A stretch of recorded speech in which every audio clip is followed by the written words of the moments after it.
Assalamualaikum warahmatullahi wabarakatuh. Baik, kita lanjutkan kembali materi pembelajaran kita dengan bab yang baru, materi yang baru, yaitu hereditas pada manusia. Kita lihat di peta konsepnya dulu. Di sini yang akan dipelajari di batas minimalnya adalah yang pertama adalah adanya variasi sifat pada manusia, bisa sifat fisik, sifat fisiologi, bisa sifat psikologi. Kemudian pedigree, yaitu peta silsilah, manfaat dan cara pembuatannya, nanti kita pelajari. Kemudian determinasi seks, sebetulnya udah kemarin waktu mempelajari mengenai hereditas pada hewan ya, hanya di sini khusus hereditas pada manusia, yaitu sistem atau tipe XY. Dan golongan darah, yaitu ada 3, sistem ABO, sistem MN, dan sistem resus. Nah, yang paling penting adalah bagian yang terakhir di sini adalah kelainan dan penyakit genetik pada manusia yang terpaut pada gonosom atau kromosom seks dan terpaut pada autosom atau kromosom tubuh. Baik, kita lihat berikutnya adalah di sini terlihat sifat atau variasi pada manusia. Ada yang dibawa oleh gen yang bersifat dominan, ada juga dibawa oleh gen yang bersifat resesif. Misalnya, rambut keriting itu dominan terhadap rambut lurus yang resesif. Lalu mata sipit dominan terhadap mata yang lebar, tangan kidal dominan terhadap tangan tidak kidal. Lalu lesung pipi itu dominan terhadap yang tidak berlesung pipi.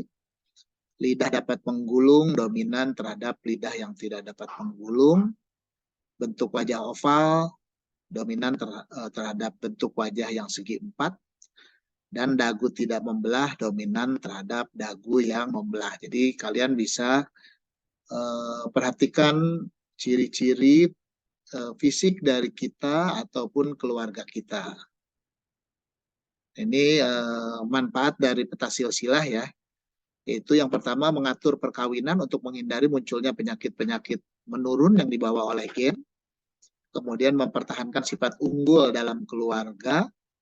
Yang ketiga, memperbaiki mutu genetik di dalam keluarga. Nah, ini pedigree. Jadi cara membuatnya nanti kita mulai dari yang paling bawah dulu, generasi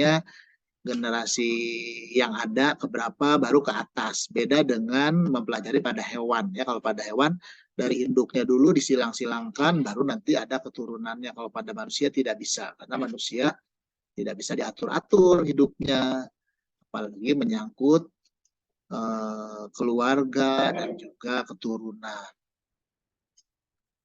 Kemudian ini teori kemungkinan jenis kelamin atau determinasi seks pada manusia ya, yang dikendalikan oleh, kalau pada wanita kromosom seksnya itu adalah XX karena dia memang bentuknya sama, yaitu kromosom ke-23.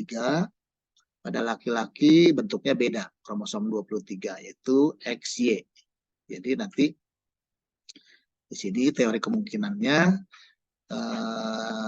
dari kromosom XY ini, maka kalau seorang wanita yang sedang hamil, tentunya nanti kemungkinan melahirkan anak laki-laki atau perempuan adalah 1/2 kali 100%, yaitu 50%. Kemudian kita lanjut ke golongan darah sistem ABO. Ya. Nah, ini ditemukan oleh Karl Landsteiner. Dia membuat golongan darah sistem ABO ini berdasarkan pada adanya agglutinogen atau antigen dan juga agglutinin atau antibodi. Jadi darah itu dibagi menjadi golongan A, B, AB, dan O ya. Bisa lihat di sini kalau golongan darah A itu dia punya agglutinogen atau antigen A dan agglutininnya beta. Jadi antigen tidak boleh bertemu dengan agglutinin karena dia akan menggumpal atau mengalami agglutinasi.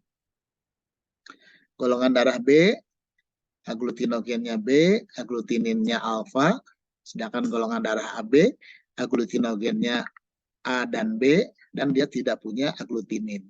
Sedangkan golongan darah O itu tidak punya aglutinogen, tapi dia punya aglutinin alfa dan beta.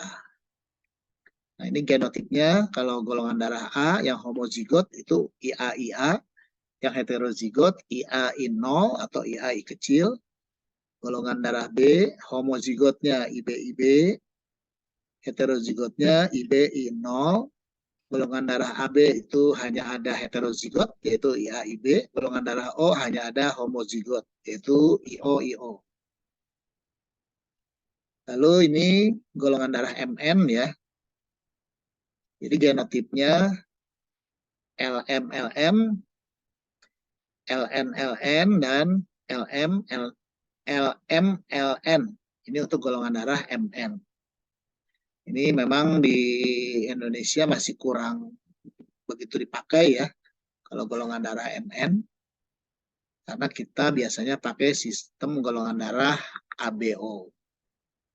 Lalu golongan darah resus, ini sangat penting, apalagi kalau terjadi perkawinan antara orang Indonesia misalnya dengan orang bule. Apakah bule Amerika atau bule Eropa, karena ada perbedaan sistem resus. Orang Asia termasuk orang Indonesia itu resusnya adalah positif.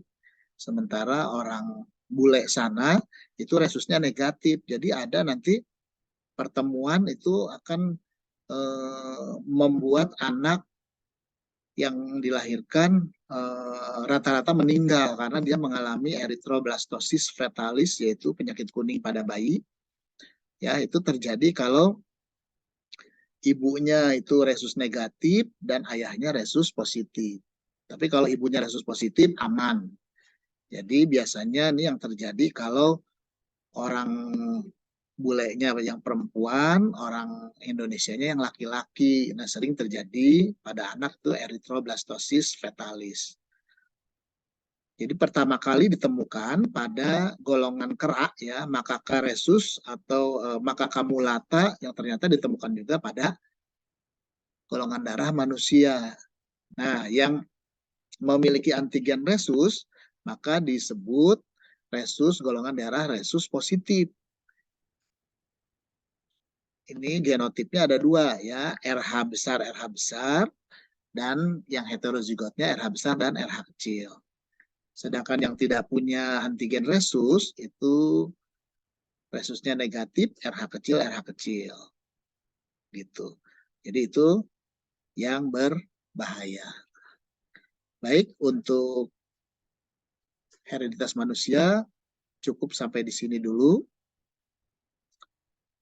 Nanti kita lanjutkan lagi dengan pembelajaran mengenai mutasi pada pertemuan berikutnya. Assalamualaikum warahmatullahi wabarakatuh.